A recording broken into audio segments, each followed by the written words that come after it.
Naisip mo na ba kung bakit ang isang maliit na dakok ng money ay maaaring maging dahilan kung bakit ka nagigising ng 2 o 3 beses bawat gabi? Ito ay tila simple. Ngunit para sa maraming nakatatanda sa buong India, ang tahimik na gawaing ito ay lihim na gumugulo sa kanilang pagtulog. Natutulog ka pagkatapos ng isang mahabang araw na umaasang makapagpahinga.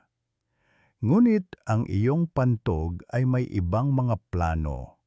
Ang gabi ay nagiging isang serye ng mga pagkagambala.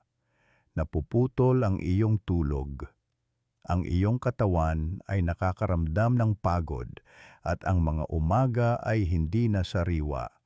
Ngunit narito ang bahaging nagbibigay pag-asa. May ilang mga mani na maaaring magpakalma sa pantog habang ang iba ay tahimik na nagtitrigger nito. Sa video ngayon, dahan-dahan nating tatalakayin ang 5 mani na sumusuporta sa mahimbing na pagtulog at 5 na dapat mong iwasan pagkatapos ng paglubog ng araw. Ito ay maliliit na pagbabago, ngunit maaari silang magdala ng malaking ginhawa. Bago tayo magsimula, nais kong malaman kung saan mo pinapanood ang video na ito at anong oras na ngayon dyan. Mangyaring ibahagi sa mga komento sa ibaba. Kahit isang maliit na sandali mula sa iyong araw ay lubos na pinahahalagahan dito. At kung makita mong nakakatulong ito, mangyaring huwag kalimutang mag-subscribe upang hindi mo makaligtaan ang susunod na magiliw na tip na ginawa para lamang sa iyo. Habang tayo ay tumatanda, marami sa atin ang nagsisimulang makapansin ng isang tahimik na pagbabago sa ating pagtulog. Humihiga ka sa gabi, umaasa sa isang mapayapang pahinga, ngunit sa bandang 1:00 ng umaga, darating ang pagnanais na umihi at pagkatapos ay muli sa 3:00 ng umaga. At marahil isa pang beses bago sumikat ang araw, ito ay hindi lamang isang bagay ng pagtanda. Ito ay ang iyong katawan na humihingi ng pag-unawa.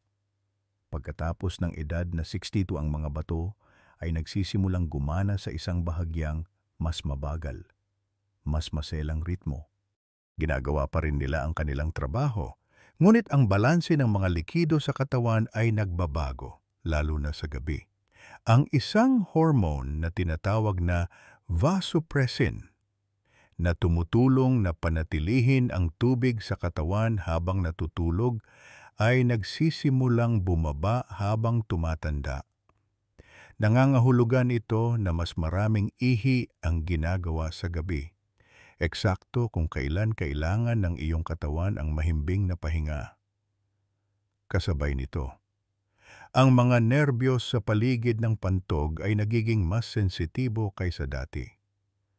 Kahit na mayroon lamang maliit na dami ng ihi, ang pantog ay nagpapadala ng isang senyas sa iyong utak na nagsasabing, gumising ka. Noong iyong kabataan, ang pantog ay matiyagang maghihintay. Ngayon, mabilis itong tumutugon kahit sa maliit na presyon. Ang ilang mga pagkain, lalo na ang mamantika o maalat na mani, at yaong mga gumaganap bilang natural na diuretics, ay maaaring tahimik na magpalala sa problemang ito. Maaaring tila hindi sila nakakapinsala, ngunit kapag kinain ng gabi na, dahan-dahan nilang iniirita ang pantog o masyadong pinasisigla ang mga bato. Ito ang dahilan kung bakit ang pagpili ng iyong kinakain at kung kailan mo ito kinakain ay nagiging napakahalaga pagkatapos ng 60. Ito ay hindi tungkol sa pag-iwas sa pagkain kundi sa pag-unawa sa bagong ritmo ng iyong katawan at paggalang dito sa pamamagitan ng mga magiliw na gawi.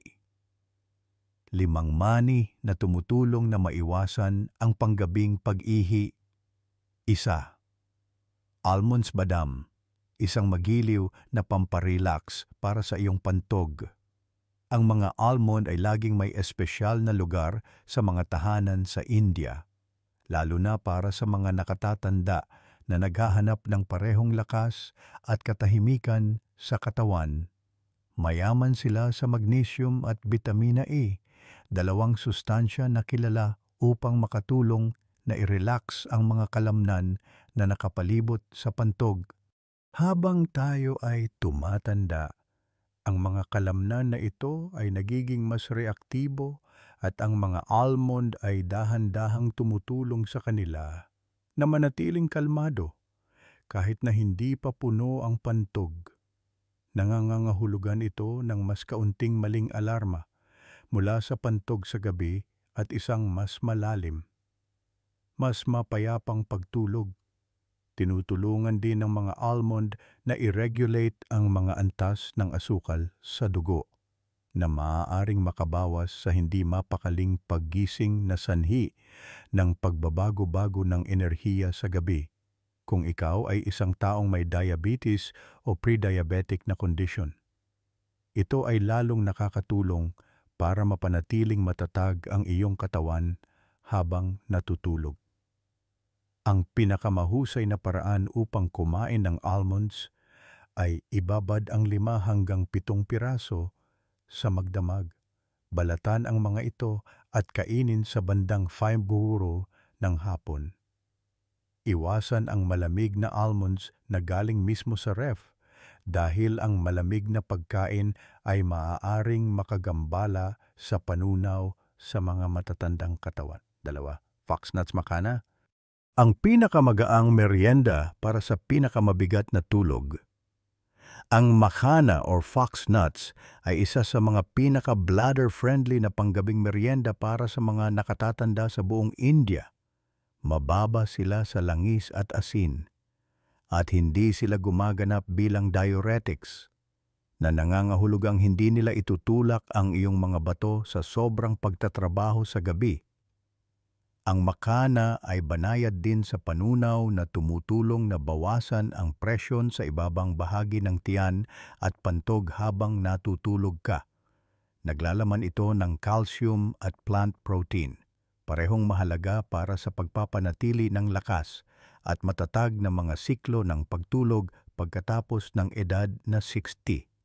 Maraming mga nakatatanda sa Bihar, Uttar Pradesh at Bengal ang bahagyang nagsasangag ng makhana sa ghee na may isang kurot ng jeera cumin para sa 6 p.m.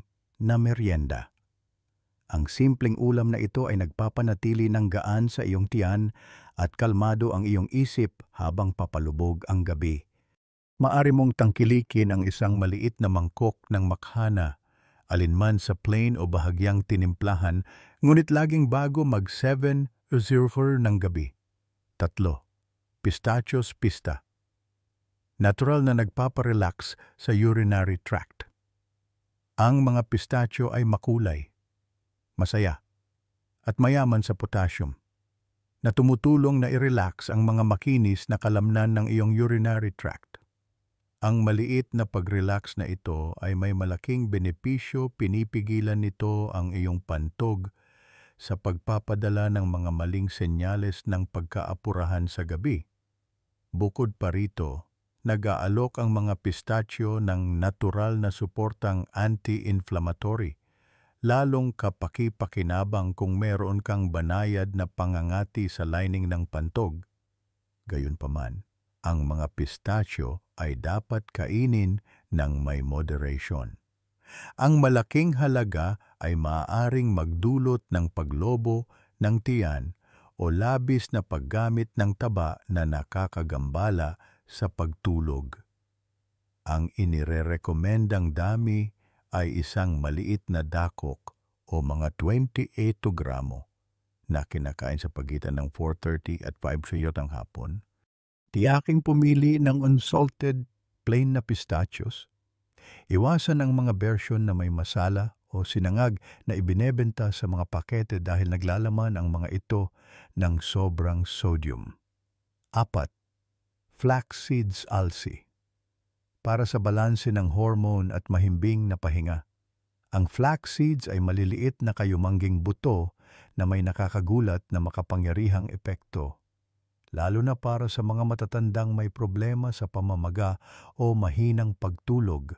Sila ay isa sa mga pinakamahusay na mapagkukunan ng omega-3 fatty acids na dahan-dahang nagpapababa ng pamamaga sa pantog at mga kasukasuan. Sinusuportahan din ng flax seeds ang natural na produksyon ng melatonin ng katawan, ang hormone na responsable para sa mahimbing at tuloy-tuloy na pagtulog. Bagamat ang flax seeds ay may banayad na epekto ng diuretic, talagang nakakatulong sila na i-regulate ang ritmo ng pantog kapag kinain ng maaga sa gabi. Ang perpektong paraan upang kumain ng flax seeds ay isang kutsa ang isang kutsarita. Pagkatapos ay ihalo ito sa isang mainit na baso ng gatas o iwiwisik sa khichdi.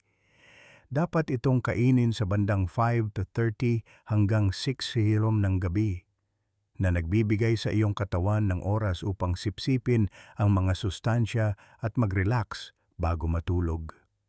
5. Sesame seeds. Til, nagpapainit sa katawan, nagpapakalma sa pantog.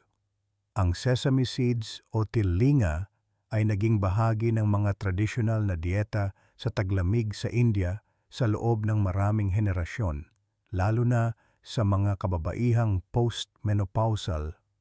Ayon sa Ayurveda, ang sesame ay isang warming na pagkain na nagbabalanse ng vata energy at tumutulong sa katawan na manatiling grounded at kalmado.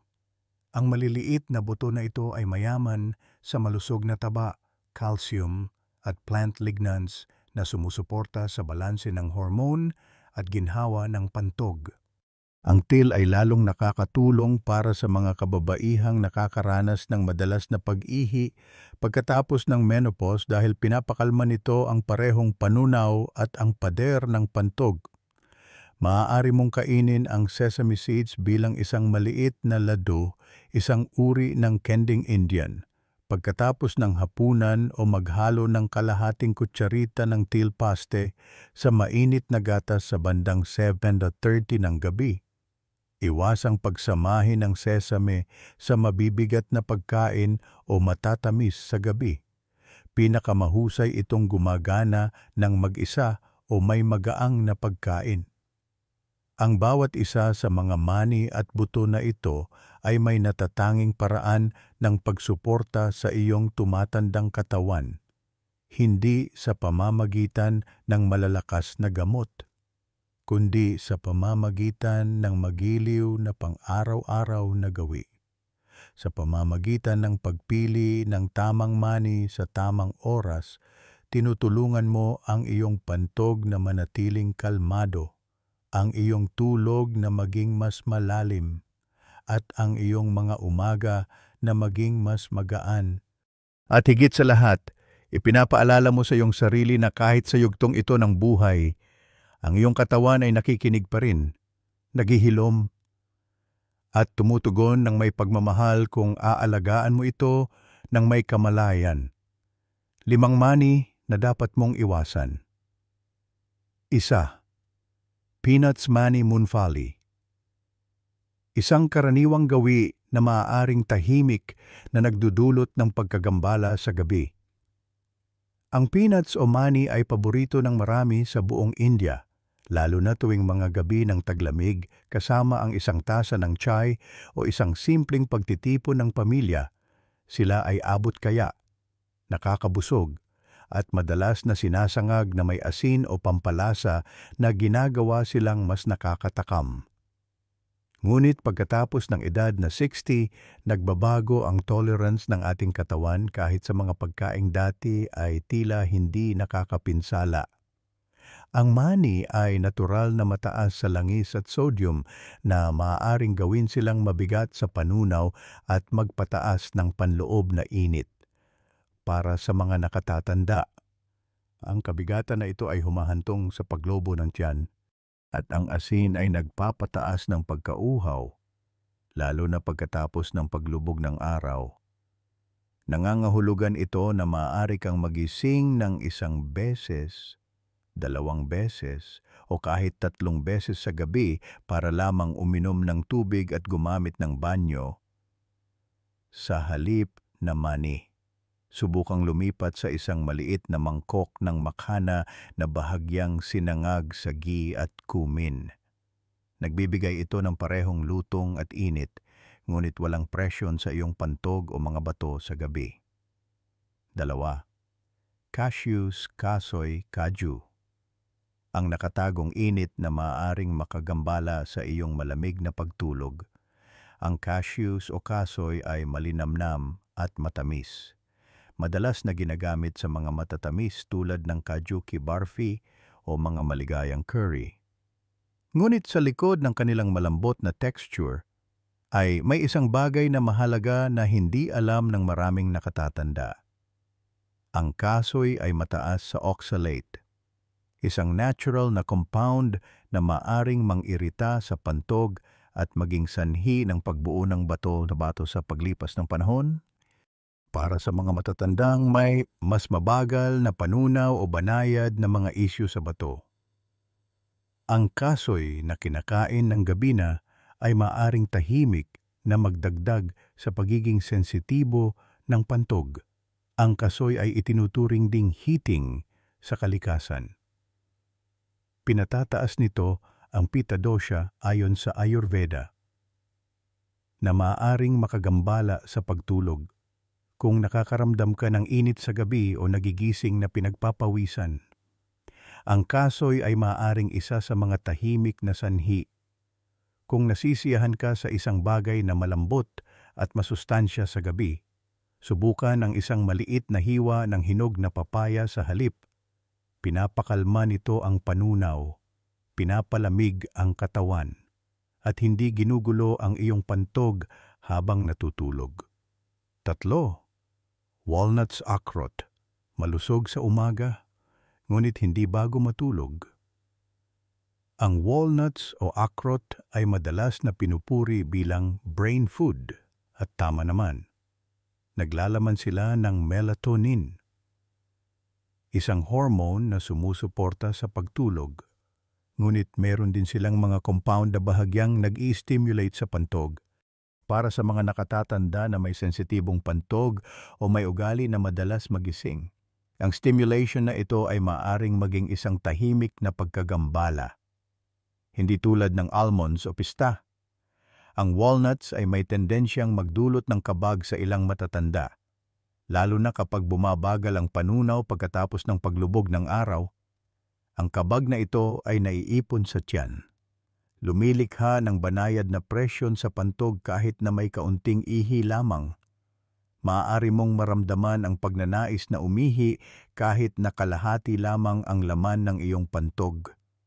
Kung mahilig kang kumain ng akrot, ang mga oras ng umaga ang pinakamainam kung kailan mas malakas ang panunaw at mas aktibo ang iyong katawan. Para sa gabi, palitan sila ng binabad na almonds na mas malamig, mas banayad, at mas angkop para sa kapayapaan sa gabi. 4. Chia seeds. Ang maliliit na buto na tahimik na lumalaki. Ang chia seeds ay naging napaka-popular sa mga nakaraang taon, kahit sa mga matatanda sa India, para sa kanilang fiber at omega-3 content. Ngunit maraming nakatatanda ang hindi napagtatanto na ang chia seeds ay sumisipsip ng malaking halaga ng tubig at lumalaki sa tiyan na parang espongha. Kung kinain pagkatapos ng patawiro ng hapon, maaari silang lumaki at pumindot sa pantog kahit na hindi ka gaanong uminom ng tubig.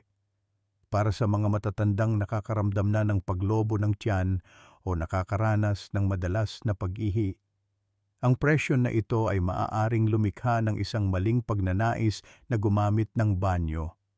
Bukod pa rito, ang kanilang mataas na fiber content ay maaaring minsan ay humantong sa kabag at pulikat, lalo na kapag bumabagal ang panunaw sa gabi.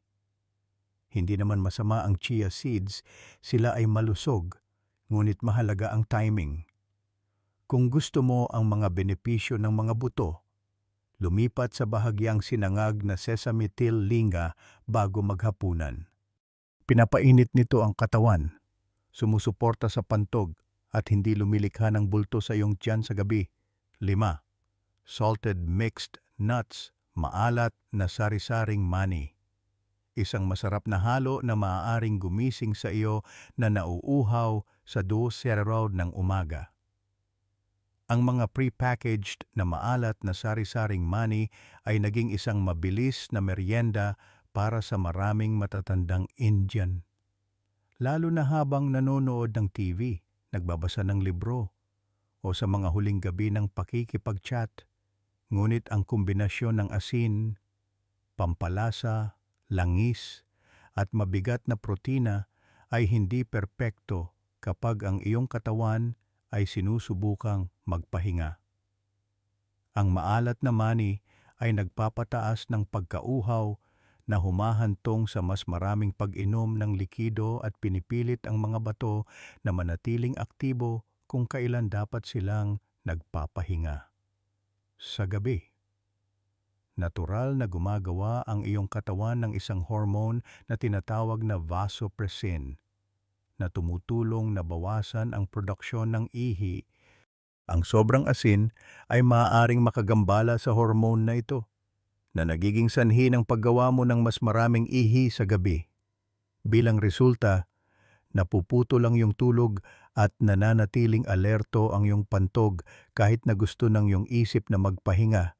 Sa halip na maalat na sari-saring mani, pumili ng plain na almonds o pista bago mag-site sa work ng gabi at iwasan ang anumang bagay na sobrang maalat pagkatapos ng paglubog ng araw. At kung kailangan mo talagang magmerienda ng gabi na, ang isang mainit na baso ng gatas na may isang kurot ng luyang dilaw ay maaaring makatulong na mas mag-relax ang katawan kaysa sa anumang malutong na halo, tulad ng pag-aayos natin ng ating pananamit sa bawat panahon. Dapat din nating iakma ang ating pagkain sa edad at oras ng araw. Ang 5 mani na ito ay maaaring mukhang malusog, ngunit kapag kinain ng gabi na, tahimik silang nagdudulot ng discomfort, gumugulo sa pagtulog, at naglalagay ng presyon sa iyong mga bato at pantog sa pamamagitan lamang ng pagbabago sa ano at kailan ng iyong panggabing merienda. Maaari mong matuklasan na ang iyong mga gabi ay nagiging mas mapayapa. Ang iyong katawan ay mas tahimik. At ang iyong mga umaga ay mas magaan, tulad noong iyong kabataan. Para sa mga nakatatanda, ang gabi ay hindi lamang oras para ipahinga ang katawan. Ito rin ay isang oras para igalang ito ng magiliw. Maaaring ginugol mo ang iyong araw sa pagdidilig ng hardin, pagtulong sa mga apo sa takdang aralin, o tahimik na pag-upo kasama ang iyong dyaryo at chai. At habang nagsisimulang lumubog ang araw, ang iyong katawan ay tahimik na naghahanda para sa pahinga. Ito ang panahon kung kailan kahit ang pinakamaliit na pagpipilian, tulad ng kung ano ang iyong kinakain at kung kailan mo ito kinakain, ay nagsisimulang maging mas mahalaga kaysa dati. Pagdating sa pagkain ng mani, pagkatapos ng edad 60, ang timing ay kasing halaga ng dami. Ayon sa isang katang-isip na dalubhasang Pilipino sa kalusugan, si Dr. Miguel de la Cruz, ang perpektong oras upang kumain ng mani ay bago mag-6:00 o 7:00 ng gabi at hindi masyadong malapit sa oras ng pagtulog. Bakit? Dahil pagkatapos ng paglubog ng araw, bumabagal ang panunaw ng katawan at ang mga bato ay nagsisimulang lumipat sa rest mode.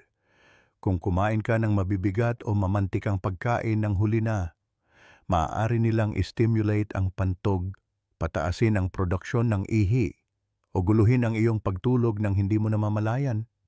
Dapat mo ring iwasang pagsamahin ang mani sa mga pagkaing matubig tulad ng pakwan o citrus, lalo na sa gabi. Kapag ang mani ay hinaluan ng mga pagkaing mataas sa tubig, lumalaki sila sa loob ng tiyan at maaaring magpataas ng presyon sa pantog. Ito ay maaaring lumikha ng hindi kinakailangang discomfort at isang maling pagnanais na umihi sa gabi. Isa pang simpleng tuntunin na dapat sundin, huwag kailanman kumain ng mani nang walang laman ang tiyan at huwag lumampas sa 1 dakok bawat araw. Ang isang ligtas na serving ay humigit kumulang 25 hanggang 30 gramo, halos kasing laki ng iyong nakakuyom na kamao. Kung gusto mo ng iba't ibang, subukan ang isang dakok ng binabad na almonds na may ilang sinangag na makhana bilang iyong panghapon na merienda. Ang kombinasyong ito ay magaan, mayaman sa mabuting taba, at nakakakalma sa katawan, perpekto sa pagitan ng 4:30 at 6:00 ng hapon. At pagkatapos ng isang magaan na hapunan, marahil isang maliit na tilado o kending gawa sa linga, hindi masyadong matamis, ay maaring magpainit sa katawan at magpakalma sa pantog bago matulog. Tandaan, sa yugtong ito ng buhay, hindi ito tungkol sa pagkain ng mas kaunti. Ito ay tungkol sa pagkain ng matalino, may ritmo, at may paggalang sa tahimik na karunungan ng iyong tumatandang katawan. Habang lumilipas ang mga taon, ang ating katawan ay nagsisimulang bumulong sa halip na sumigaw. At isa sa mga tahimik na bulong na iyon ay dumarating sa gabi kapag nakahiga ka sa kama. Ang bentilador ay umuugong sa itaas, at gayon paman ang iyong tulog ay napuputol muli. Ang pagnanais na umihi ay maaaring dumating ng 1 beses o 2 beses o kahit 3 beses bago sumikat ang araw.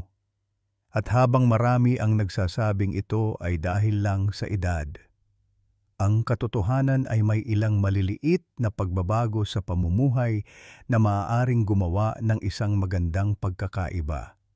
Ang una at pinakamakapangyarihang gawi ay ang kumain ng hapunan ng maaga, mas mabuti bago mag-7 ng gabi.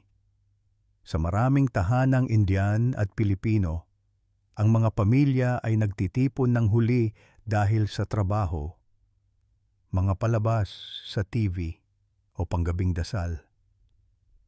Ngunit pagkatapos ng santam, bumabagal ang iyong panunaw at ang pagkain ng huli ay naglalagay ng presyon sa iyong pantog habang sinusubukan ng iyong katawan na magpahinga.